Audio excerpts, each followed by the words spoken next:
4 states. He's the branch manager of Ross Mortgage in 4 states. That speaks for itself right there. 10-year yield just went down. It's going down. Yep. We talked about that briefly with Scott before the show started. We'll adapt to you guys. So give the show a like and a share live across all social platforms. I see a couple of questions already for the boys. And we'll relay those questions on air. Some new construction chatter on Spotify, which we will get to. Oh, cool. I think we're all seeing the significant incentives coming back to new construction. Yeah. I still would very much encourage folks considering new construction to partner with a real estate agent and a realtor to help navigate that process. But Keith Smith can offer more insight into that, and Scott can give you some insight into those financing options. Judah, things are looking good on our end. We can rock and roll and start the program, sir, when you're ready.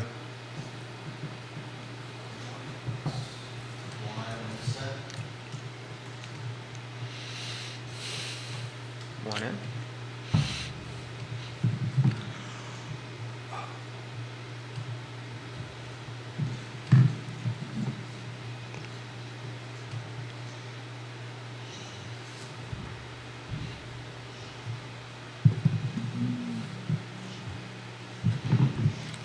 Guys, welcome to Real Talk. It's good to be with you on a Wednesday morning. Thank you kindly for joining us. Our audience is here in downtown Charlottesville and Albemarle County in Central Virginia, across the Commonwealth, the country, and the world here on the I Love Seville Network. The show on a Wednesday is, of course, presented by Ross Mortgage.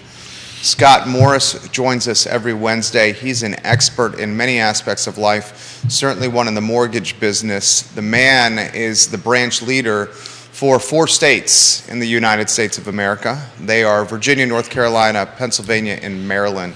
So if you need a guy to guide you to financing, new construction, refinancing a house, buying a house, a vacation property, Scott Morris is your guy. Keith Smith, of course, here on Real Talk with Keith Smith, his website, realtalkwithkeithsmith.com. And my name is Jerry Miller. Judah Wickhauer is the director. Let's go to the studio camera and let's welcome the fellas to the show. Wednesday morning, guys, a good one to you. Scott, it's great to see you. You looking quite sharp, my friend. Thanks, man. Feeling good. Glad to be here. Just all the crazy stuff going on. Watching the markets today. We're seeing a little bit of pricing improvement as we see some collapse in the U.S. 10-year, which is always a good thing. Mortgage-backed security is starting to chase that a little. Other than that, just running around doing the things. Absolutely. We're doing the things. Keith Smith, good morning. It's always, at my age, it's good to be anywhere at any time. So, yeah. But it was interesting. I wanted to kind of kick off real quick. So as of at the moment, it looks like the 10-year T-bill is at 3.77. I'm doing a live track on it now. Scott, so what is that, in layman's term, what does that mean for the 30-year mortgage? Are we getting better? Some relief? We're getting a little bit of relief. But again, this is all about inflation. So we're starting to see that ease a little bit. We saw that some wholesale costs have come down for producers, and that in turn is kind of making its way into the system. But again, all this is backwards looking data off what the Fed does. So it's just going to take a while. I've stood on April, May of next year, kind of second quarter, before things kind of are really where they. Well, if that 10-year keeps on going down, you're going to get there sooner than later. Yes. There's a little bit of a but there, right? But the Fed's a little caveat, Scott. We're gonna pick up. The Fed's not happy about that. It's gonna be back and forth. We'll see what happens. So, just I kind of wanted to kick off. We were talking before live, and I think if you have a couple of questions, we can chime in on that. So a shout out to Ray Cadell. I can't remember what show that was. Maybe it was last Wednesday. He was talking about something we used to, at least I saw in the mid '80s. It definitely started in the '70s. Is this buy downs, right? This 2-1 or 3-2-1s. So can you just give everybody just a quick class how that works, and what's the difference between that and, let's say, an ARM? Okay. Right? So, perfect. Leading with the ARM. So, an adjustable rate mortgage, you're still probably going to be paying it's still not super attractive for investors. You may be paying a full discount point just to lock at whatever the rate is going to be. Let's say on the 5/1, you found a small bank or someone who's going to hold their own notes that's going to do it for, say, 5% or 4.75.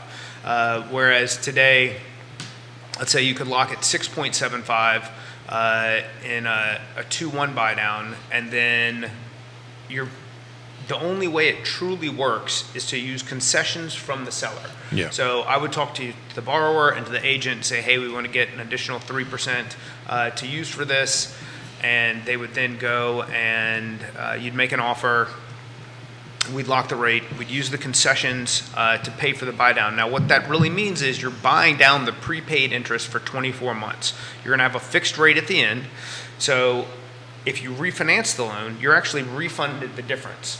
So in an ARM, if you were to refinance that loan, you're not getting anything back. Yeah. Whereas if, let's say that you also take the risk of adjusting up let's down the road. Let's assume the rates go up, in this scenario. This being year 1, year 4.75, year 2, 5.75, year 3, 6.75, and in perpetuity after. Whereas in the adjustable rate mortgage, you could, it could run on.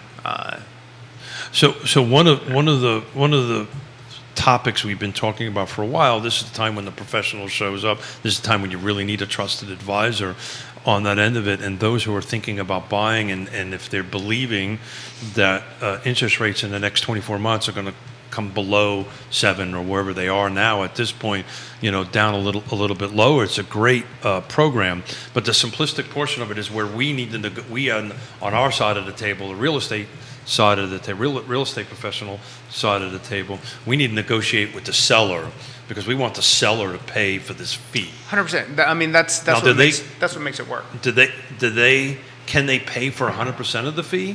Yeah. Absolutely. So if it's a conventional loan, you can receive up to 3% in concessions, FHA up to 6% in concessions.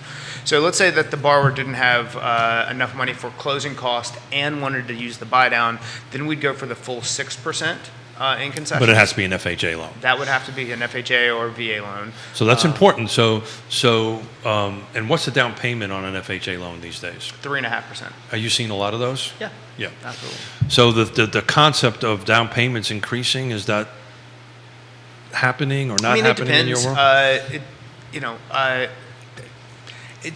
It's like I saw an article floating around the day. How do you beat high interest rates? Just pay cash for the house. It's like, sure, for those who are capable of doing that, that's fine. And same thing for large down payments. Are there people who put down 20%? Absolutely.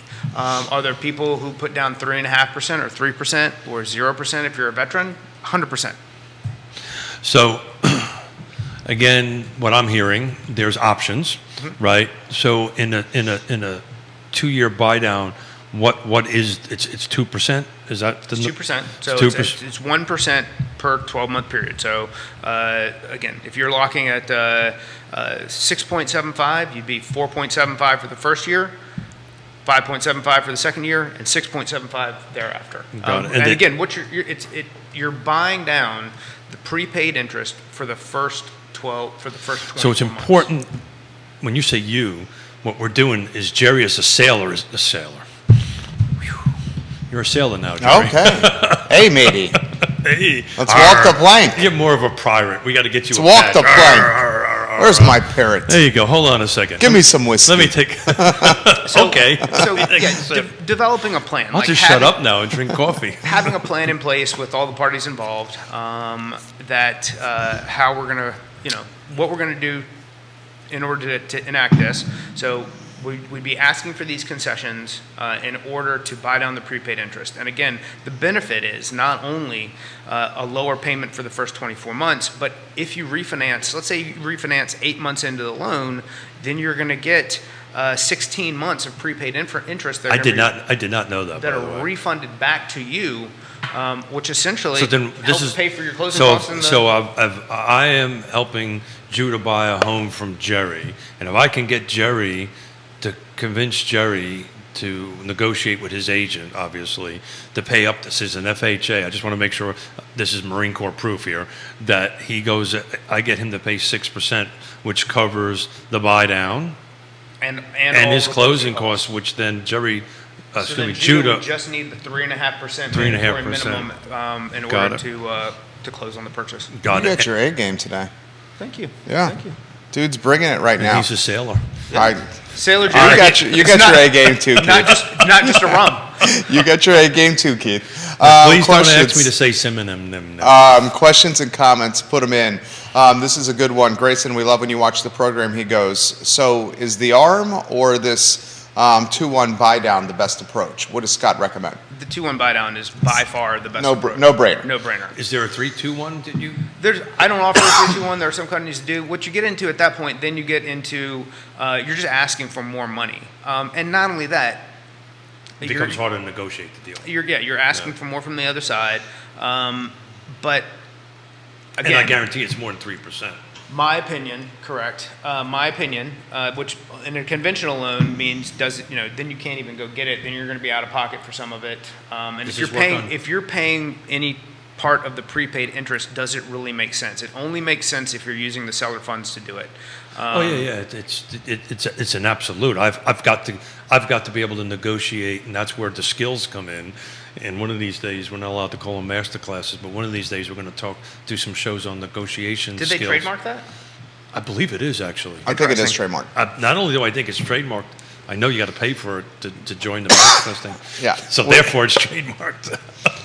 Maybe shouldn't be saying this. One of the Shenandoah Valley's finest backstops is watching the program. Oh. One of the finest catchers Yeah. in Michael Shenandoah Plecker. Valley Look at that. history. Michael Plecker has Michael this Plecker. comment. Plecker, we love you, homie.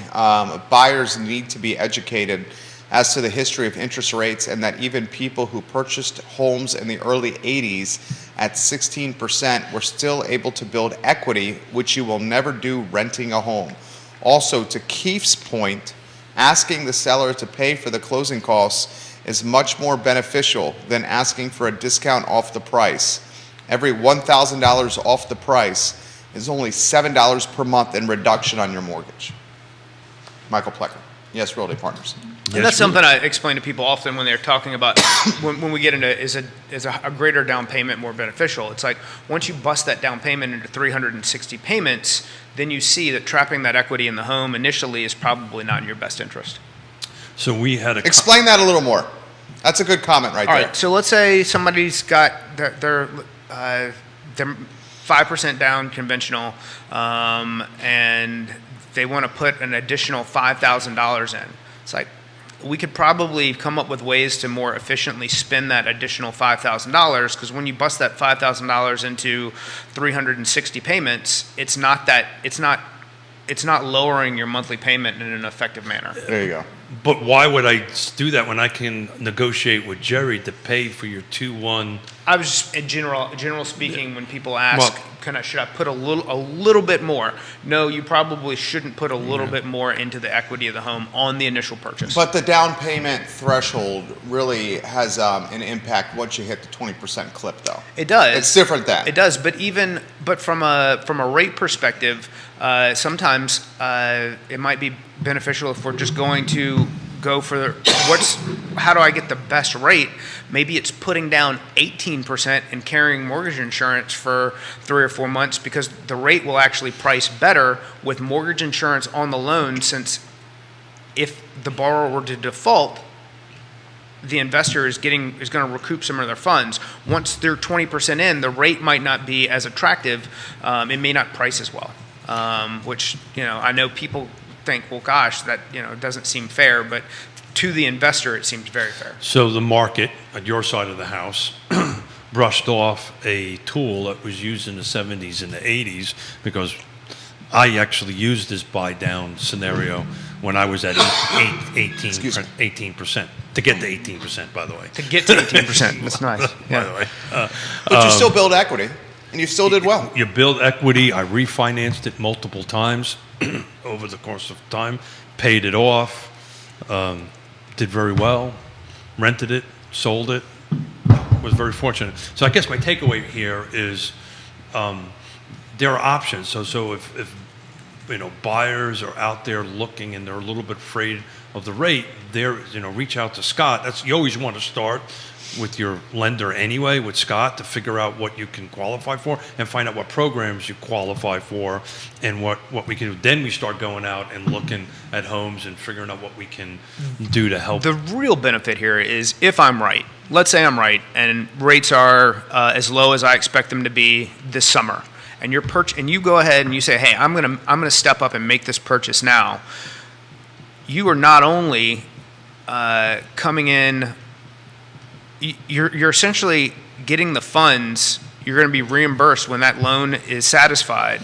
That Jerry paid for. To pay for the closing costs for your refinance. That Jerry paid for. The seller's paid for that. essentially paying the closing cost in your refinance. And that scenario is different than the phrase "I hate" that he's describing. Yes. The phrase "I hate" We're not going to use it. Is marry the house, date the rate. Yeah. I despise that. So the phrase we're going to What use. you're saying is different, though. Yes. Okay, that's important to emphasize, folks.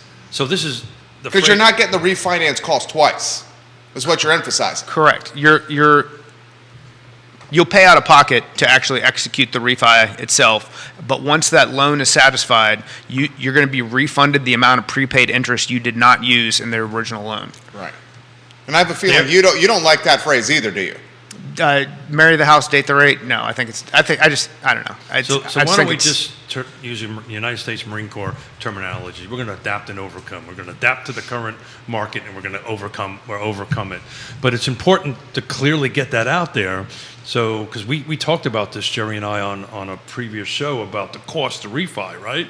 And that if you don't use this 2-1 scenario, and I learned something today because I did not know that you can get your prepaid interest back that our dear friend Mr. Miller paid for Judah when Judah goes ahead and refinance. Correct. Once that loan is satisfied. You got to have something to be clear. I've got to have the cash. Boy, oh boy, Clash, Sailor. I'm not speaking too good. I like today. Smithisms, Keithisms.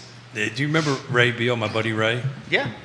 I was driving him home one day because he had to pick up his car, and he goes, Smith, I speak 2 languages, English and Keith. I like it. So it's endearing. In any event, so that's important to get out. So if people are afraid, and those numbers do drop this 2 points or whatever you think it's going to drop in the next 12 months, you're going to have to pay out of pocket to actually do it. I want to make sure I got this right. I'm going to have to pay it. So you're going to have the cash to physically do it. Correct. 12 months from now.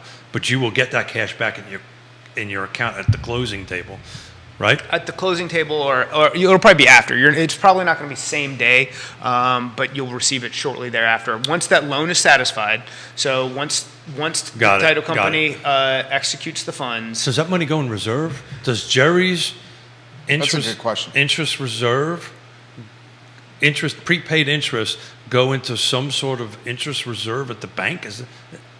Walk me through how I actually get that money. It's part back. of the amortization schedule. So it's bought down through a period of time. I got it. So then when the loan is satisfied, so once the refinance is executed and that loan is paid off, then the current investor holding that amount of money has this. It's going to be satisfied to whatever the actual amount of the loan is, and then the prepaid interest portion, the number of months, will be refunded back to the borrower. So when you look at the amortization... you're not getting it back same day. You'll probably get it back within 30 days of closing. So when you look at your amortization table on year 3, right? And then the Is number your of months payoff. that were prepaid down using... Wow, I did not know that.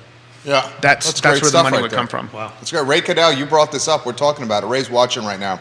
He says next time you have your appraiser guy on the show, ask him Monday. how he looks at seller-paid closing costs, especially as they grow larger with buy-downs. I'll tag Woody on that. Just tag Woody. He'll be here on Monday. Woody Fitcham will join us on Monday, Ray Cadell. He also said, I had a 17% mortgage when I first bought, and I was able to build equity Yep. in It's the doable. house. And Kevin Yancey's watching in Wadesboro. He says, Scott, I can tell I'm going to lose this bet.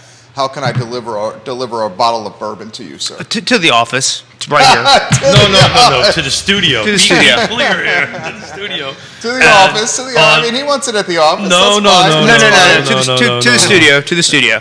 Either on a Monday morning, Wednesday morning, or Well, no, it Friday. should be on a Wednesday because Scott's here on Wednesday. Yeah, Wednesday morning here in the studio. Yeah. So, Kevin Yancey, we appreciate your integrity.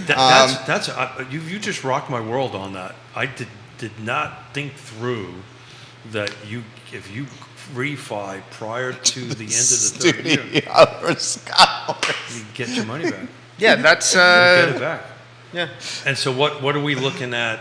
3%? What's an average refi cost right now? Or what do you think it's going to be? Your closing costs are general. I say 3% as a rule of thumb, just because it can vary so much from borrower to borrower depending on your situation. What you like. So you won't get all of it back, right? Obviously. Yeah. So every month that you've gone. So in theory, if I refi at a year and a half, I get 50% of that cash back. So I get 1.5% of my initial. Correct.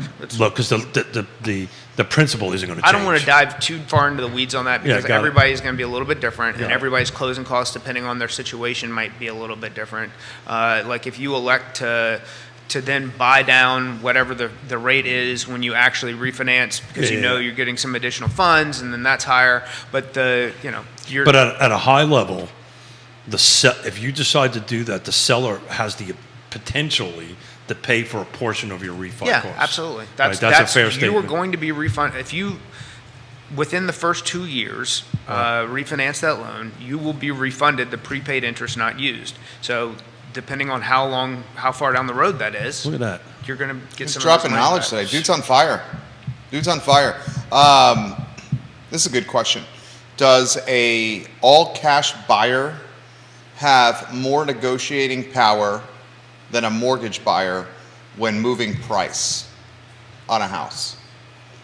More an agent question than a me question, but it probably depends on what else is involved. Do they say, hey, we want to pay all cash, but it's going to be 3 months before we can do it, but the seller really needs to be out of the house in a month, and he can take a higher price from someone with who's coming in with whatever type of loan, but they can close faster. Depends on You're doing all right. He's What's on in- point, dude. what's important to the other side. Yeah. There you go. So much like your loan thing, on our end of it, it's very right. Each deal's a little different. Each deal has different terms and conditions. If everything is equal, right, Jerry? So if we've got cash and a traditional 20% 30-year mortgage, right, and all the other, there's no home inspection, it's closing the same amount of time, all the rest of the conditions of the contract are equal, yeah, cash wins all day long. And then we can go back and try to negotiate a little bit down. Or you can go back and say, look, I'll tell you what, you probably want to record the higher sales price, pay my 3%, because there is closing cost on cash. It's not 3%, but maybe 1.5%, something like that. Yeah. There's and prepaids, because I'm going to make sure I get a home inspection, right? I'm going to make sure I'm going to do all these other things. So these. You're not required to have homeowners insurance if you're paying cash for the property, but you probably should. you So those definitely are all should. things that are going to factor Yeah. into. We will get home insurance. Yeah. We will. And Just- oh, by the way, we will get, owner's title insurance, right? And there are things that we're going to do, and it's important to talk about this prepaid, this seller concession. It's also on prepaids, right? So what we call prepaids, which is, home inspections if you're out in the county, septic inspections, all of that stuff is a substantial amount of money to go ahead and do it, plus, your legal fees and your closing costs and all the rest of the picture to it. So there is a closing. So, to me, that's what I'd start out at. Depends on the location, if it's high, if there's multiple cash offers we're bidding against, that kind of thing. So it's still happening. Kelsey, for Keith. All cash buyers stronger than ever right now? Question for Keith. That's a great question. Matthew Schultz giving Scott Morris props right now from the American Financial Network. Yes, maybe no, yes. Okay. Right? Maddie, what's up? you're starting to see a little bit more cash in the market. I can just speak from our world. We've been dealing with quite a bit cash buyers, but this is at a certain price point. These are folks that have sold someplace else, Northern Virginia, New York, Connecticut, wherever, cashed out, for lack of a better term, and coming in and buying cash. They're currently renting. We have quite a few buyers that are doing. There has been a quick influx on it. I will tell you, I agree with Dr. Lisa Sturtevant. Things are about ready to almost stop here. Dr. Lisa Sturtevant, the chief economist of Bright, she indicated on social media on Monday that it would. Yeah, it's. What did she say?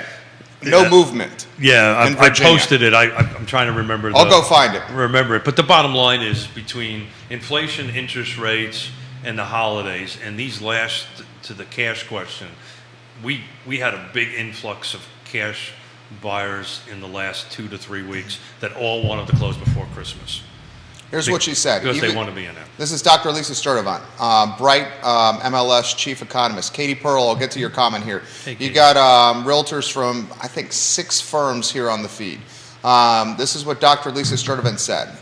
Quote, even as rate hikes begin to slow inflation, the Fed will continue on its path of continued rate increases. As a result, we should expect mortgage rates to also stay elevated. Higher rates, coupled with upcoming winter holidays, means housing market activity will basically grind to a halt through the end of this year. Yeah. So I think you're going to, there's multiple our industry, both of our industries, everything that we call the ecosystem of housing, typically, except for the last couple of years, typically kind of takes a bit of a timeout. Right? November, December. That doesn't mean there isn't transactions done. I was just looking at, we're at, hold on a second here, we're like at 58 new homes in the last 7 days came in the car footprint, and 57 went pending. I want to take a look at what it was this time last year or somebody else's, I apologize, 59 new, 58 went into pending, which is pretty much on par. But those numbers are low on that end of it. So back to the cash question, I think there was a huge influx recently, people that wanted to be in for Thanksgiving, people that wanted to be in for Christmas. I think that the good doctor is right. I think you're going to see these numbers slow down a little bit for the rest of the year. And I think Scott is right. I think in the first quarter next year, you're going to see things up tempo a little bit. What do you think? Yeah, well, I mean, I don't know. I still see, there seems to be a lot of activity, non-rate related, just people who are in positions where they need to make decisions, going out and making purchases, and I see homes coming on the market. Some of them are sitting for longer, and I think that has more to do with seller expectations than it does anything else. Don't you think we worked through that already, though? I think the sellers are still not? Absolutely. People... Agents out there, are you seeing that working through the system that sellers are having a little bit more realistic expectation of what the market is? I think they're getting there so that it's been on the market for 2 or 3 weeks. And there's been price reductions. Price reductions, the offers that they're seeing. That's because they started off wrong. Well, I think that goes back to the initial expectations. Yeah, exactly. Well said, Scott. Kevin says, by the way, I think he's in the ABC store now listening to us. He says Crown XR is only sold in handles. I think the bet was it a 750, the bet? Yeah. But my response to that comment was, I think that's going to make Scott quite happy that it's only sold in handles. We will take a handle as well over there. Next. Go ahead. Katie Pearl, Keller Williams.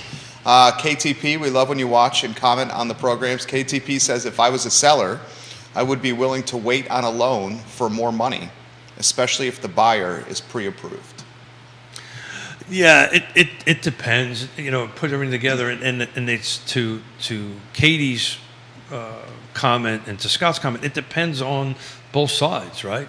What's going through? I don't know. Some of the deals that we're seeing when we're listing, there seems to be domino deals are coming back again. Folks that have to sell homes to move in. So it really depends on the other side. But as a general rule, cash is usually a faster path. We're just closing the Center Avenue project we put on was an all cash buyer. We're going to close that in 18 days. That's what cash does. You can make it turn around a lot faster. So interesting. Exact same week a year ago. Yona Smith, owner's title insurance is a must Absolutely. when paying for it with cash. We probably ought to explain why. Who wants to touch that? Yona, welcome to the program. Before I do that, this week, just to put it in perspective, this same exact week ending today, 7 days back, a year ago, new was 80, because I figured out how to timestamp pictures. 85 went on the market versus 59. Somebody who's smart can figure out the math on that. 107 went pending. 58 went pending now. I'm smart enough to figure that's double on that end of it. And what has sold in the last 7 days, these are units that are closed, is 71. What is sold same week last year was 105. So we've all the way across the board have been dropped. Our price changes, by the way, look at that. Price changes a year ago was 58. This is 53. So we're having the same amount of price changes. Our units coming on the market have substantially decreased by 30%. Thank you, by 30%. Our pendings, thank you, sir. Our pendings went from 58 this last 7 days to 107, which somebody will figure it out, but that's awfully close to 50% in my book. Very nicely done. Ray Cadell has this for you guys. Thanksgiving until the first of the year is traditionally much slower. Yeah. I would not expect otherwise, nor would I put any particular focus on that. I would It's agree just with the norm. Well, and that's what we're looking at here. Maybe this is what we're looking at is back to norms. I've been running numbers for future shows, looking at price points in different jurisdictions for the last 4 years, because I think we're going to see more of an 18, 19 market in 23 than we are, 20 in 21 and even 22 is very much so outliers. Spencer first, Scott Morris. This is a tough question. Remember, no one has a crystal ball. He asks, how low do you think the rates will get in 2023? How low do I think the rates will get in 2023? I think we have the potential to be in the upper fours by fall of next year. There you go. That would be tremendous tailwinds for the market. You're talking a 2+ reduction, 2+ point reduction. Yeah, I can tell you the Fed's not going to like that, right? Because they want our industry to slow down. Well, then they should not have I don't know if acted with all backwards-looking data as strongly as they did for as longly as they did, because what's going to happen potentially is as we go from just a reduction in inflation to a potential recession, you will see the bond market be bought back into and mortgage rates will go lower because of those, just the mechanics involved in doing so. So there was a new construction question that came on the beginning of the show, and I'm just diving through single-family detached actives in Albemarle County at the moment, and I'm kind of just opening up each listing and looking at it, and I'm not really seeing a lot of incentives, at least in the MLS yet. So I think that hasn't worked itself into the market. I think it's on a very individual subdivision, individual builder scenario, where at one point it was blanketed, right? You'd walk into, a builder's model, and they were offering, finished basements and, so forth and so on. And I'm reading this, and I'm not really seeing a lot of that. Much like Ray's question for Woody, I'm working on Stanley Martin Homes to sit here with us with Woody Fitcham is watching now. He said he'll be prepared, Ray Cadell, to talk about your question on Monday's show. Don't you love Fitcham and this stuff? Associates. I do. The case study from Friday is back. So Housing Choice Voucher Program. Housing Choice Voucher Program. Yeah. Housing Choice Voucher Program is the preferred nomenclature in Correct. 2022. And the case study, who's a deep-pocketed potential investor, would like to pursue housing choice voucher programs. You're the realtor. I'm just a man with a microphone. The Housing Choice Voucher Program is the preferred nomenclature as opposed to Section 8. Yeah, Section Okay. So she's asking about Section 8. Sure. The preferred nomenclature is Housing Choice Voucher Program. Yeah. And she's watching now. Yeah. Yeah, so I don't think the discussion changed much. We just retitled the product, right? At the end of the day, there's going to be a voucher that's going to be given directly to the owner, and in this case, and you just got to figure the math out, right? You've got to figure out, I'm buying a home for X dollars, the voucher is Y dollars.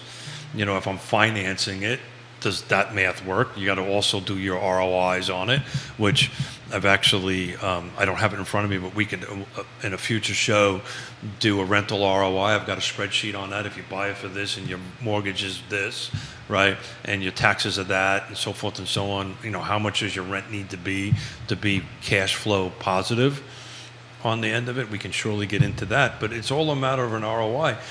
Look, if you can buy at the right price and it works, it's a great business model. But there's also other conditions around it. And the gentleman who's listening, Ray Cadell, is really the expert on this. Ray Cadell, you're getting props over here. I'll drop some props from our very sophisticated sound infrastructure here. And by sophisticated, I mean a $7 red box purchased on Amazon. For me, that's sophisticated. So probably I'm gonna, if Ray is still listening. Ray is still listening and watching. You know, Ray, if you can fit into your schedule, let's connect. I think I'd really like to have an expert go over it into the great detail. And Ray clearly is, he understands this better than most from both sides of the house, from an owner's perspective and a buyer's perspective. I'm pretty sure on that end of it, so we can do that. So it's on the radar. Stacy says, are the new construction stakeholders choosing to stall construction as opposed to offer the incentives to get buyers interested into construction? That's a great question. So I can tell you, if you're sitting in boardrooms or coffee tables or offices of builders right now, this is what they're doing right now. They're playing this, okay, what if game, and what is 23 going to look like? What is 24 going to look like? What's my lot inventory? Oh, by the way, there's an extra component to this. You still can't hire people, even though the tech business is hemorrhaging people, layoffs. Layoffs left and right. But they're not. Snap, Meta, Apple's freezing, Uber, Redfin. Wells Fargo. Wells Fargo is Amazon, 10,000 people. 3% or something. 10,000 people from Amazon. This puts things into... None of that's in order fulfillment, the truck drivers... Well, this puts things really into perspective. Late last week, FedEx said it was going to lay people off immediately. And they're doing that before the holiday transportation season. So that puts things in perspective right there. So I can add to that, believe it or not. And Ray Cadell said he'll join you anytime you want. Well, I just want to work into his schedule. I know he's on the road a lot, and his music stuff is picking up. So, Ray, just I've got to write. I'm speaking at the Virginia Governor's Housing Conference here on the way up. I'll call you on the way up, and we can set a day and time that works for you. But when I did that 45-mile bike race in Richmond a couple of days, one of the guys I tagged up with was I think this is a technical term. He's the chief architect, technology architect for FedEx. He drove down from Pennsylvania because that's where they're headquartered on that end of it. And he literally was saying, yeah, we're going to start cleaning house. Well, there's all kinds of also data that's coming out. But it's at the technical side. It's not on the fulfillment, the driver side, much like Amazon. TJ Maxx, all these companies, they've got a glut of supply that they don't expect to offload, and it's all part of this. It's a part of the slowing that we're seeing that's resulting in a lower U.S. 10-year, some slightly improved mortgage rates, and we're going to be coming up towards that. Also, there's a slow in discretionary spending. So there's big questions. I think Estee Lauder just bought Tom Ford on whether or not in the largest. What is the fancy pants brand deal ever at $2.something billion, but they've been carrying the product for 10 years. So the question becomes, does the discretionary spend continue? It's definitely going to slow down in smaller, in younger in retailers. So what I mean is like where teens go spend money, that's going to be the first thing to dry up, and then from there it's going to go into your higher end, your luxury makeups and sunglasses and that type of thing. Those are going to be the fields that start to slow as people begin to pull back with these layoffs and what is going to result in some form of a recession. So I was listening to NPR Well on the said, Scott. way in, talking about these IT layoffs and talking about the labor market and what their talking heads felt that the crystal ball was going to be, and their prediction, for what it was worth, just following their conversation, it's going to be in the IT is going to get hit the hardest. They've overhired over the last number of years, particularly since COVID. But on the second part of the conversation, they said, but they're going to pivot to something else, right? So ultimately, it's probably not going to affect the unemployment that much. Back to the new construction end of it and the conversations that's happening I think is happening at the board levels and at the kitchen tables of small builders. They still can't hire people to finish projects. The other end of it is there's the inventory is shrinking. The number of units that we need to build year over year has shot back up to 5 million from 4 million to 3 million, depending on The shortage. The shortage of units, depending on who you talk to, right, or who you listen to. I would imagine it would increase even more. Yeah, totally. And the king of content, Sir Neil Williamson, president of the Free Enterprise Forum, is watching, and he offers a little perspective on the layoffs. Meta, which is Facebook, has cut 11,000 jobs, 11,000. Twitter, 3,700 jobs. Lyft, 700 jobs. Stripe, 1,100 jobs. That's right. Coinbase, 1,100 jobs. Shopify, 1,000 jobs. Netflix has cut 450 jobs. Microsoft, about 1,000 jobs. Snap, more than 1,000 jobs. Robinhood, a third of its staff. Chime, 160 jobs. Tesla, 10% of its salaried employees. Amazon, 10,000 jobs. Apple is freezing hiring. That's right. So is Amazon too. So with what we're talking about, This is what Powell wanted. that is what they wanted, and they're going to get part of that. But that also goes to part of what the bell that I've been ringing for months and months, which is we live in a somewhat insulated area that is supported by university and government spending, government jobs, government employment, government contracts. Jerry's numerously pointed this out, and I agree with it. We got a bit of a little techie thing going on here, but they're not. I mean, they're not 100,000, hundreds of thousands of employees. The interesting thing about the tech hub that's happening here is they are coming at a lower price point salary-wise than the West Coast. Yeah. So the jobs that they would keep them here. Because from a payroll standpoint, they're not as hefty as the ones on the West Coast. And these West Coast. And I don't know about you guys, and I don't want to jump in here. I'm curious of you guys. I think we're all in agreement we're in a recession here, and I'm knocking on wood. And It's for Micah. depending on your higher power, I'm a God-fearing person myself, say a little prayer in my head. So far, a bit insulated our businesses to what's happening out there nationally. So far, I mean, certainly do you feel- there's been some slowing and some crunch and difficulty in the mortgage business.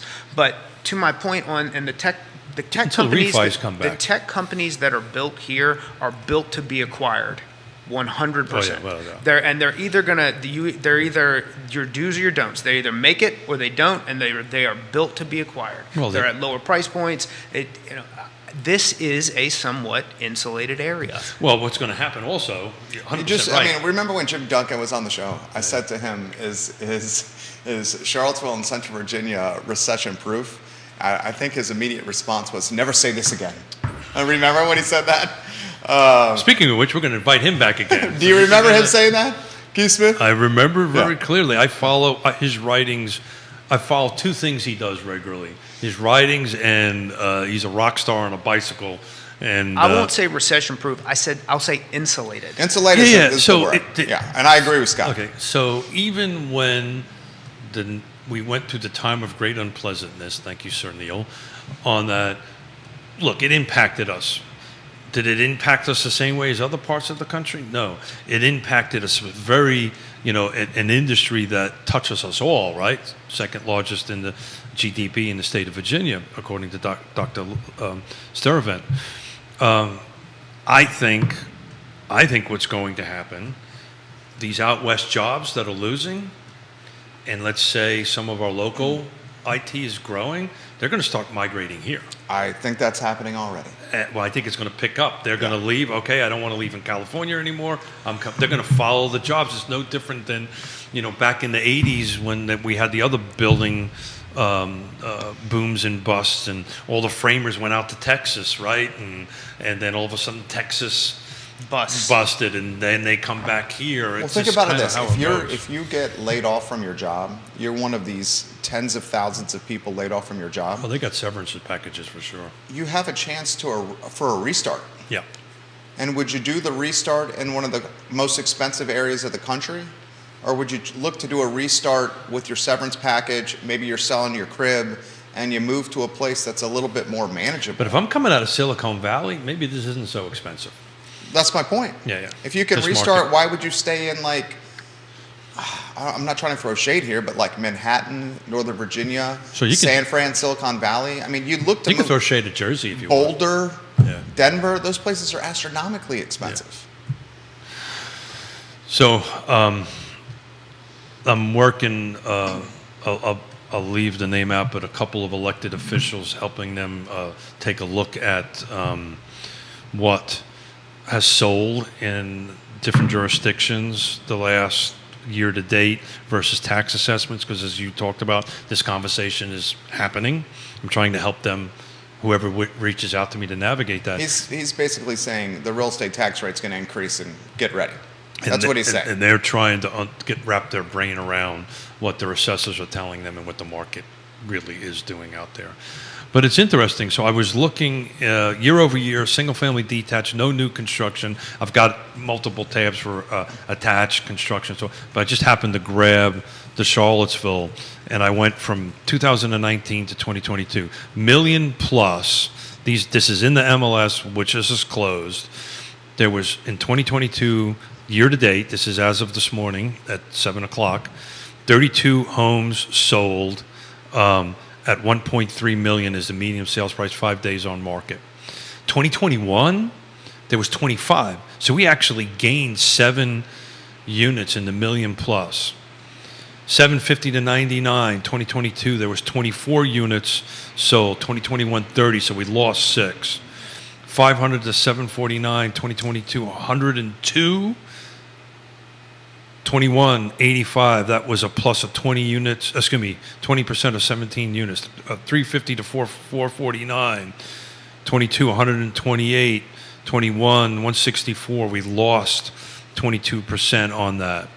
250 to 349, 61 and 22, 74 and 21, lost 18%. And then 0 to 249, there was like 7 units sold and 9 it was almost negligible. So I think, the point is we're getting more costly as a region, as a city. Yes. When you look at what was lost in the 250 to 350 range, it's really because those properties moved into the 350 to 500 range. Right. Correct. And then the 0 to 249, I took a deep dive. So in 19, there was 35 sold, but out of those 35, 3/4 of them were habitable. Everything in 22, 21, and a good portion of 20 was flippers, people buying, renovating, moving them up into this 350, 450 range. I mean, it seems to me that the first-time home buyer is now a 350 to 500 range, is basically what you're telling us. 325 is where that number starts. Yeah, 325. I mean, think about that.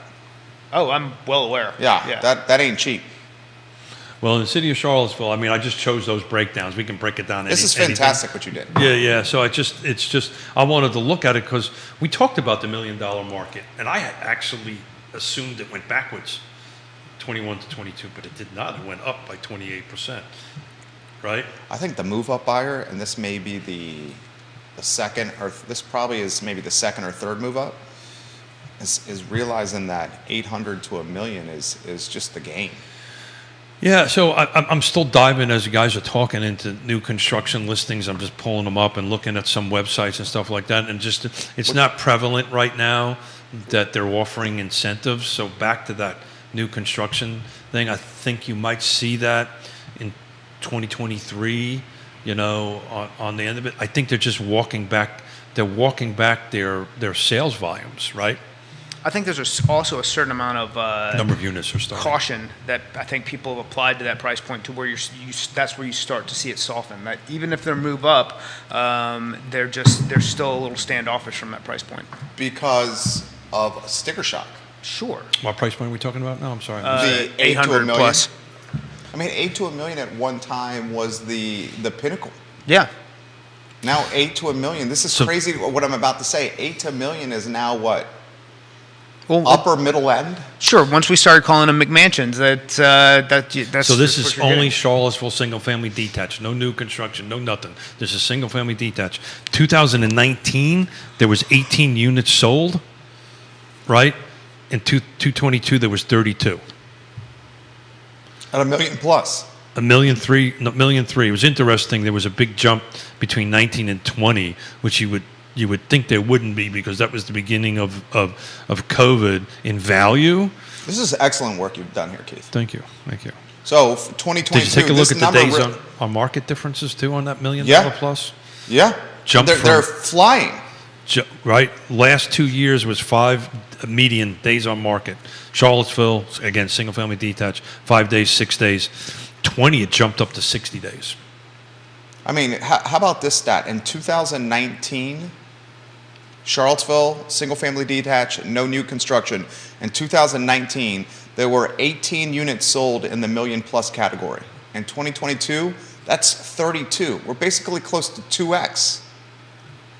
I mean, think about that. I would that number shocked Startles me. That shocked me enough that I spent an extra half an hour double checking everything. Your numbers. just to make sure I was. This is fantastic work. Again, it's just as Well, I think the most important number is you look at 2019, the number of below 250 and below 35 in 2022 is 7 units. Yeah, well. It That's just what I. doesn't exist anymore. doesn't exist. Well, And the 7, he said, you can't even live in.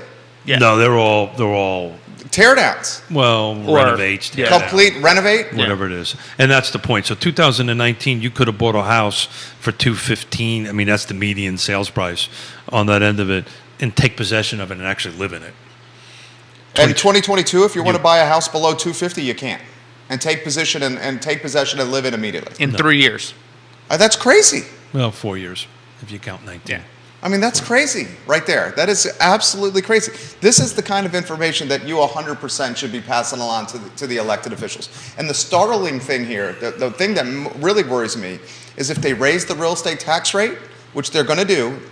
I mean, Chairwoman Donna Price has already indicated that she will, that Albemarle County Board of Supervisors will. That's going to make this more expensive.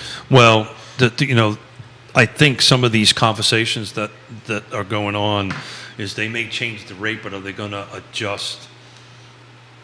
It's a three-sided triangle, right? And Sir Neil Williamson knows this better than anybody. He explained it better than anybody, way better than I could ever do. But it's a three-sided triangle, right? There's the rate, there's the budget, and there's the assessment. So this is what they're going through right now is the assessment end of it.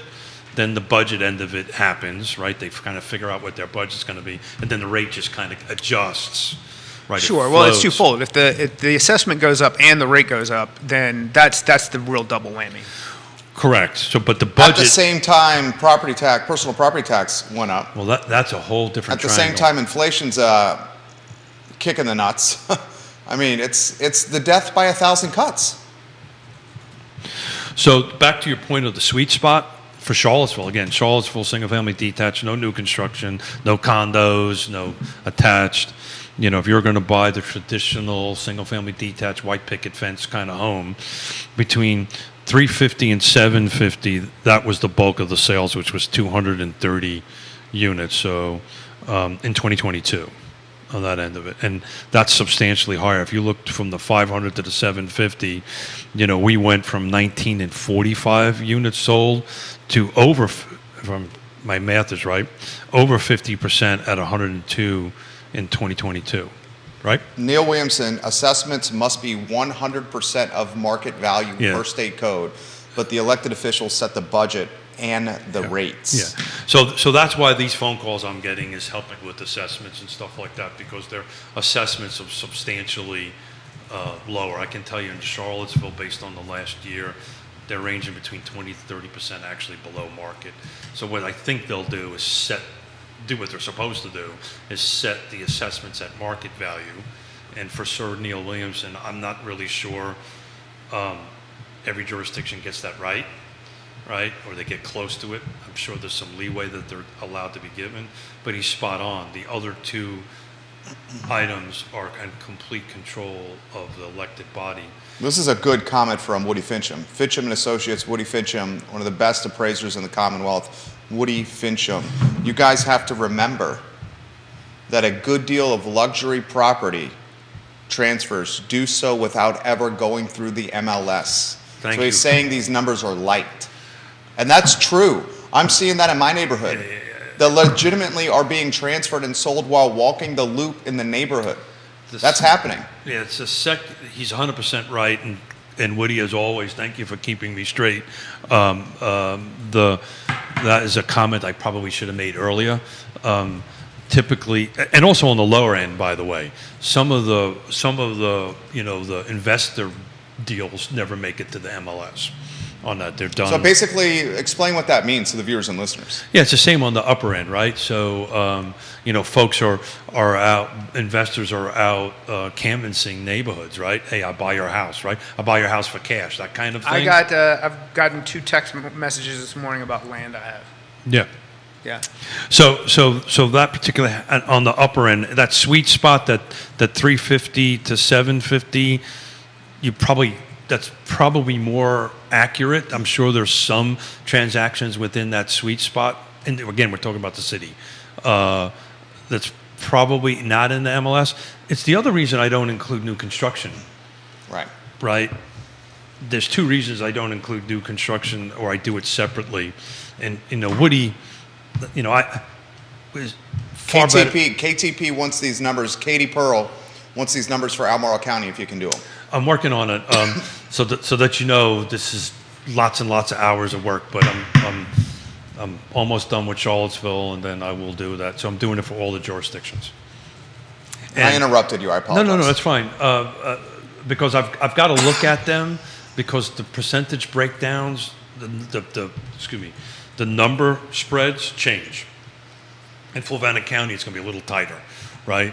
In this area, I just broke it down into 6 different categories, but I'm working on it. Back on the new construction end of it, that's the reason I do it separately. There's so many transactions that never make it into the MLS, and plus the days on market. How do you track the ones that don't make it to MLS? So how you have to go GIS, or you got to go No. So how you track that is a shout out to Greg Slater. How he tracks it, and he puts an immense amount of time in it, because he's just awesome at it. And if you can tag him, I'd appreciate it. I will. He actually calls the builders directly. Tell me about your contracts. Tell me what's going on. And he creates his own, and he talks about this when he comes on the show with us. And we need to do a Greg Slater, Jim Duncan show here anyway. So that's royalty. That's royalty right there. Yeah, well, it's always great to have Jim on. He's fun to chat with, and one of VMI's finest graduates. And Greg is an expert across the board, but really can dig into the numbers. I mean, he actually does a spreadsheet he shares with me that Fincham says Greg Slater's monthly report is top notch. Without a doubt, he actually goes out and speaks to the builders and records the actual contracts. How much time does that take? Yeah. It's an unbelievable amount of time. And I'm working in the MLS, and the sheet I'm holding in my hand, let me see, it took me 3 hours to do just this one setup this morning. Yes, Woody, I'm slow, I know. But because you got to take the raw data and then turn it into something. But I'm working on it for every jurisdiction, guys. We have Anonymous on the feed, the deep throat of the I Love Seville network, offering some comments. That's the source, Anonymous. You got a little chuckle out of that. I actually met Anonymous, and Anonymous is very legit. Anonymous on Twitter, the network's Deep Throat, says for someone coming from New York, Charlottesville is A, super cheap, and B, very short on houses that are acceptable from quality and a size standpoint. And he's talking about the city, not the county. The average assessed value of top 10 single-family houses in city is like $3 million. That is a joke for a finance person from New York going remote. My tumble-down Brooklyn brownstone from 20 years ago cost that much. The New York DC elite remote worker is not participating in the middle of the city market. So ask Anonymous where was Anonymous, you're getting questions here from Keith Smith. Yeah, I'm from Brooklyn, so where was his brownstone in Brooklyn? Anonymous, I will say this, and Anonymous, I don't use pronouns when describing Anonymous here. Anonymous is upper end finance. Yeah, sure. Upper end finance. Just curious. I'm just. It just brought back a story of when I needed to go to Bedford-Stuy with my daughter for a photo shoot. And when I grew up in the 60s and the 70s, the bubbles are coming in on the feed. Cobble Hill. Cobble Hill, yeah, there you go. I'm a Bay Ridge boy, Anonymous, so. Anonymous, you got Bay Ridge in the house over here. Yeah. What do you make of his comments? The average assessed value of top 10 single-family house in the city of Charlottesville is like $3 million. He says that's a joke for a finance person from New York going remote to Charlottesville. So in the city of Charlottesville, when I get to the basically means by joke he means that's extremely affordable. Cheap for them. Except Anonymous, when you talk to somebody from the city or Manhattan or Brooklyn or wherever, and tell them what you have to pay for a hotel room here, that shocks them. Because you're saying it's so expensive. It's in some cases more expensive than Manhattan. Really? Oh my God. For like the Quirk or? Yeah, sure. Depends I mean, the Quirk is pretty dope. Oh, without a doubt. Yeah. That place is very sexy. But you're coming out. You can get. The last time I was in Manhattan, staying in Manhattan was several years ago. That was before COVID. I spent Times Square, right? Nice 4-star. It was about $350, $400 a night. That's pretty much what you pay in Charlotte. The size of the rooms are very different. My wife likes to go up to the Big Apple. When we stay in the hotels up there, they're quite tiny. Yeah. Well, that's just they're larger. That's here. just a city thing, though. That is a city thing. And he also agrees with Keith. Anonymous says New York hotels have been empty for a couple years now. Yeah. Well, the only reason I know that is when my second daughter got married, a bunch of people came down from Manhattan and Brooklyn, and they were like, "I'm paying what for a hotel?" It's expensive. But that's just a matter of we just don't have enough hotels. It's a supply and demand thing. But when we get into the condo tab for Charlottesville, that's another product type or home type that doesn't make the MLS. Anonymous has got some takes on HCVs here. Jamie Turner's got a take at HCV. Well, we definitely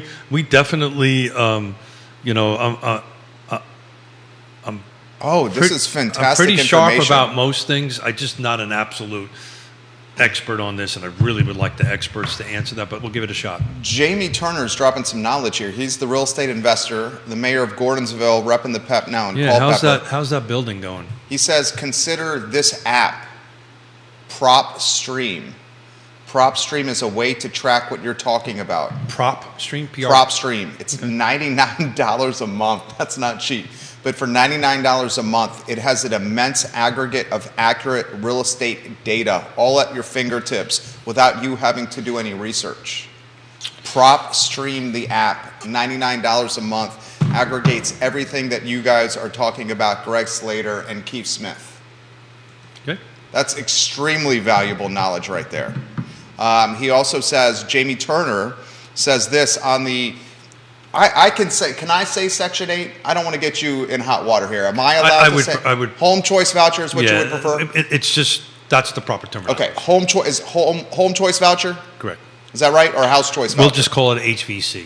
HCV. HCV. My dyslexia. You're tricking me. My dyslexia kicked in. House choice voucher. Okay, house choice voucher. Jamie says, I would recommend getting as many bedrooms as possible. Yeah. The more bedrooms, the more house choice voucher will cover. Find a 2-bedroom that has room to add at least one more in the basement so your spread will look better. That's from Jamie Turner. So here's the struggle with that. Here's the thing you have to be careful, and we'll get Scott in on this. So let's assume I do something like that in Charlottesville, where we're only allowed to have I believe it's 5 unrelated. And if you have more than that, because you get inspected, right? HCVs get inspected. HCVs get inspected. Okay, this is from Anonymous. Jamie Turner, listen to this right here from Anonymous. 21,000 housing units in Charlottesville City, 12,000 rentals, 9,000 owner occupied, 700 housing choice voucher units, total HUD program 1,500. Most of the other units are public housing. There are also LIHTC units that are rented without a voucher. This is his utilization of multiple data sources. He says the people in HUD programs are not generally working lower middle class. Only 25% of these households count wages as a major source of income. Median income is $14,500. Average time is about 115 months in each of these homes. Yeah. So, Anonymous, dude, you got data. Dude, you can tell he's a data guy. yeah. So, thank you for sharing with that. It's pretty awesome. For the real estate agents out there in Paragon, we've got a CRS data, which is very similar to this app that was mentioned. We also have an RPR, which basically what that app does, it scours all the public records, and these two different apps do the same thing. But there may be some different differentials, but that's what that, ultimately what that, and the person who posted that, was it anonymous? About the app? Yeah. That was Jamie Turner. Jamie. I may be wrong, Jamie, but I'm looking at the same thing. But I tend to look at, because our conversations with buyers or sellers is, okay, what's the market doing, and that's the reason why we want to dig into the MLS. This is from Brian, who's watching in Richmond. Our firm uses PopStream as well. The $99 a month is well worth it. We have roughly 110 units in our portfolio using PropStream. $99 a month. I just learned something there. Did you know about that one? Mm-hmm. You did? You did know about that? I had no idea. Jamie Turner, well done. Is that mostly focused around rental or purchase, or it gives everything? Jamie Turner, offer more insight into PropStream if you could. And Brian, if you could, please. Share with them how's his house doing in Gordonsville. Yeah, and how's the Gordonsville house doing? Woody Fitcham and his appraiser. This is legit what is happening here across every social platform. Anonymous, jump back in here if you could as well. Woody Fitcham, the appraiser, says this. The way that ad valorem? Yeah, valorem. The way that ad valorem taxation works for assessment is that it actually creates a situation where there is a thing called regressivity. Assessors usually trail to low side for luxury property. It's also in the assessor's best interest to not be aggressive with the citizens that are capable of causing issues. That is a fantastic comment. You hear what he said right there? I did. I just want to pivot real quickly and give Woody another shout out. He just was one of the authors in a class being taught to the Appraisers Institute on land trusts, which is huge. So again, another shout out to Charlottesville's own Woody Fincham, who's writing, helped writing national syllabus on land trusts. So he is saying, if I'm reading between the lines, the assessments done on houses for jurisdictions often are a tad lighter on the higher end because that is a more sophisticated owner that could cause jurisdictional beef on assessments. So that's why they generally come in light. That's what he just said. Except when you're Keith Smith. Because my tax assessment is always higher than my market. So it kind of goes both ways, right? And, we always get phone calls this time of the year. It'll start in November for sure, beginning of December. Hey, I just got a tax assessment. Can I really sell my house for this? And then we start taking a look at it. And we've been talking about this for a while. And Woody will be a great panelist on this to talk about, the process of contesting it. I can tell you our tax assessment always, every time it comes in, is way more than what our market value is. This is Anonymous responding to Woody, okay? The issue that Woody Fincham, Anonymous is responding to the comment that you just gave. The issue that Woody Fincham is talking about is measured by a statistical price-related differential. I actually ran this for the city last year, and Charlottesville is pretty good on that score, not massively undervaluing the upper end. The price-related differential for Charlottesville was very close to 1.0, which means fair. So the difference between what the tax assessor, and Woody would know this because he's a former tax assessor, they tend to do what I call desktop appraisals, right? On that end of it, right? They don't do... Well, they have to. Correct. Because there's so many units volume, and not enough people. yeah. There's tens of thousands of units they have to go through. So they're I think to Woody's point, there's going to be some variables in it. There always is. The point I'm trying to make is that if you're, it's up to you. If you think that your tax assessed value is too low, then you can always contest it and say my tax value needs to go up. But why would you do that unless you're trying to sell your house? And even if you're trying to sell the house, who is basing home values on jurisdictional assessments? I can tell you anytime we have, and you jump in here, Scott, anytime we have a conversation about, well, the tax assessed value is this. You disregard. You totally disregard it. Is that, Scott? It depends. So you get first-time buyers or people who are uneducated to the way things work often use the initial, what they see as the assessment value as far a relationship to value, which, that you can then explain to them the difference and show them the difference, and they'll, people get it. So, gentlemen, I've got a few more minutes before I have a hard stop because I've got to head up to D.C., so I just wanted to kind of get that out there. I know I just first time looked at the clock and it's 11:28. So not that I'm suggesting we stop. I'm just saying I may have to get up and walk out, and you two guys can finish. Jamie Turner is saying the fire chief is coming by to start letting him know what needs to be done before the controlled burn. Oh, so he's. They're going to let you do it? He's That's doing super a cool. controlled burn in Gordonsville. And the fire chief is coming by to let him know what needs to be done for the controlled burn. Well done. Woody Fincham has this for Anonymous. Anonymous, this is amazing. Woody Fincham is responding to him on Facebook to a unnamed source that's DMing me on Twitter. Woody Fincham for Anonymous. It's called a sales ratio study. And I have not run one for the city. I was speaking from my time working for Albemarle County as the assessor. So I want to be super clear. The numbers that I'm running here are just what I see in Paragon, what has closed with my rudimentary assessment. Woody and Anonymous, these guys are taking deeper dives into numbers than I do. These would be the experts to go ahead and do this. But this is very simple math that when I'm trying to help Judah and Scott buy and sell, this is the math that we're looking at. I love it.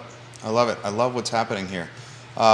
Gentlemen, we'll go about 2 more minutes here. Anonymous, if you want to jump in. Fincham, if you want to jump in. Jamie Turner, if you want to jump in. Brian's got 117 units in his portfolio. Yeah. So 117 in Richmond. Yeah. That's a pretty sizable portfolio. Wouldn't you not say? Oh, yeah. No, that's huge. But it's rental, right? Yeah, his rental portfolio of 117 units. Yeah. That's good for you, man. Congratulations. Yeah. And props to Richmond engaging with the program. Yeah. We love that. We're going to be living in Richmond a whole bunch, or be in Richmond a whole bunch more when our daughter moves there and our son-in-law. exciting. That's exciting. Richmond's a fantastic city. Yeah, actually, we're going to look at some homes when they fly in.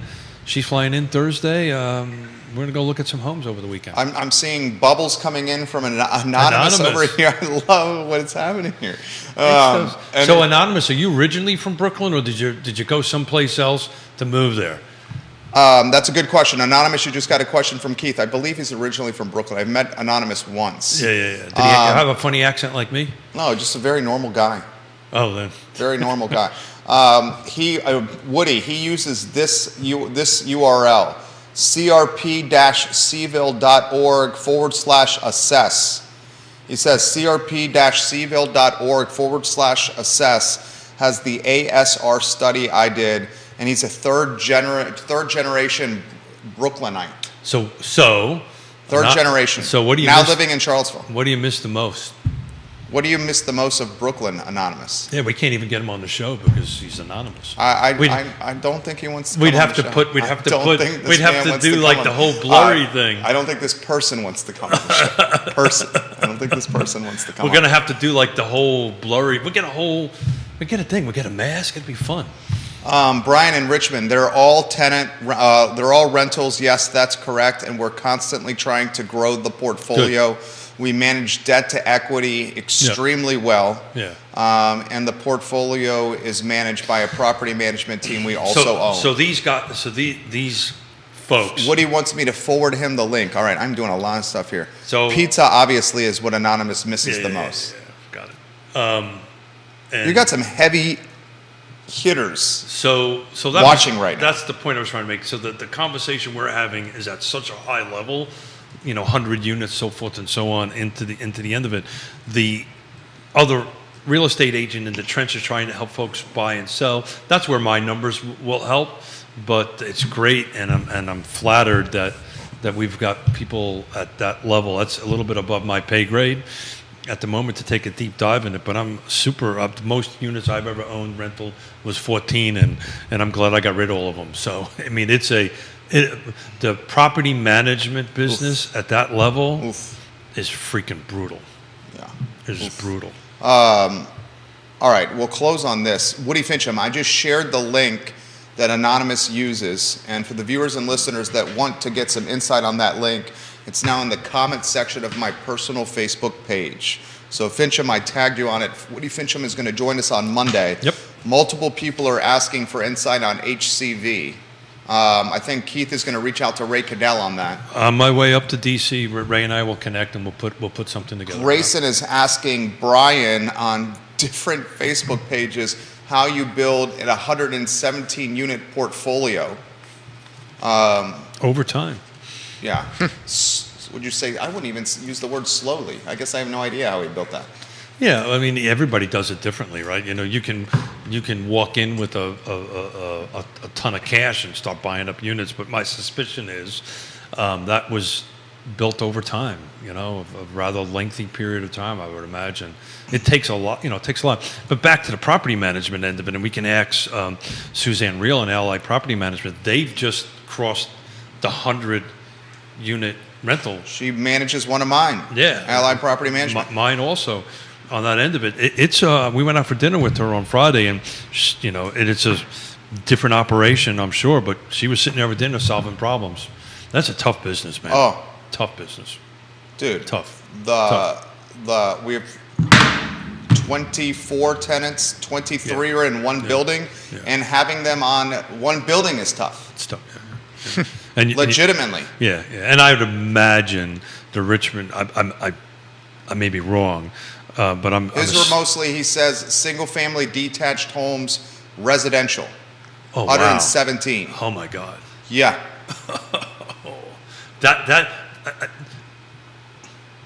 I could not even put it. 117 single-family detached homes. Oh my God. How many people does he have working for him? That's a great question for you, sir. Jamie wants Brian on the show. I can't speak if this guy lives in Richmond. I don't know. You get on the show. I'll drive him back and forth. Gets on the show. I love that. Is superhuman, dude. He said he also owns a property management company.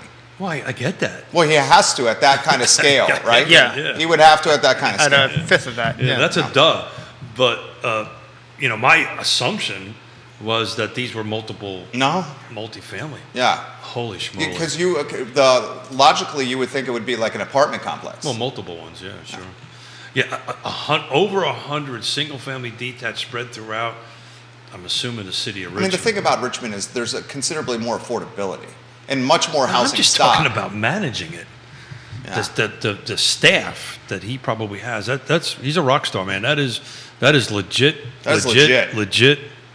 Multiple times. So look, for the sake of time, how about closing thoughts from both gentlemen? This has been a great show today. I hope viewers and listeners, you guys have enjoyed it as much as I've enjoyed hosting. Yona says, fantastic show.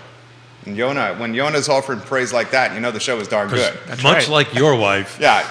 It tends to go the other way. Yona, when Yona says great conversation and fantastic show, I just hey, that goes a long way. Would you do me a favor? Learn English? Yeah, no, she did not knock you. She said, fantastic show today. No. Generally, that's what she says. If No. when, like, I would imagine, like Yona, certainly Oh. with my wife, if you're getting a compliment, it has significance. Oh, without doubt. Without doubt. Significance. Scott Morse, you have some closing thoughts. We're starting to see a little bit of rate improvement. It's slow and steady, and it's going to be back and forth for the next few months as we work through the Fed and the potential of recession and all of the things. Have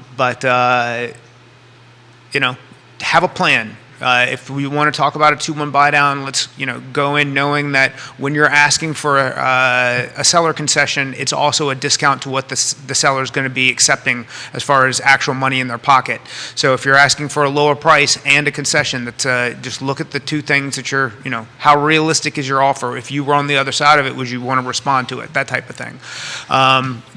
Get with your trust advisors, create a plan, and execute. There you go. So, Jon Snow in the house. Want to give Johnny Snow some Jon props? Snow, what's up, my man? How are you, sir? Dude's got some biceps. Yeah, he's in shape, man. Yeah. not me. Oh, Jon Snow. Ross Mortgage's finest. Keith Smith, some closing thoughts. So kind of bring it down to helping buyers and sellers, right? To help folks that are in the market to buy, get your trusted advisors, Katie Pearls, whatever real estate agents that are watching on the feed that you can see. Reach out to them. Reach out to Scott to help them through it. But, there's tools available, this 2-1 buy down. And what I learned today, I just want to make sure folks come across this. If you refinance this in a year, you're going to get a bit of that money back, and the seller's paying for it. Correct. Which is important. It's not coming out of your pocket. So there's tools here to help folks buy, help folks move, and we're excited. I'll end on this. We had our business meeting with our team the other day, and I said this, and I'll continue to say this. I'm personally super excited about real estate going forward. And I have been. This is good stuff. This is when pros show up, and I'm just excited to do it. We've surely got a set of pros sitting at this table and on our partner tab at Real Talk with Keith Smith. RealTalkWithKeithSmith.com. Say it again, RealTalkWithKeithSmith.com. I'll also highlight Scott Morse of Ross Mortgage. The dude is the branch manager of Virginia, North Carolina, Maryland, and Pennsylvania, and he gives us 90 minutes every Wednesday on Real Talk with Keith Smith. Scott Morris, Ross Mortgage. Judah Wickhauer is our director. My name is Jerry Miller.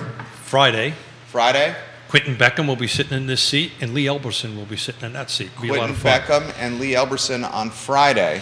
The I Love Seville show is up in 50 minutes. Thank you kindly for joining us. Take care.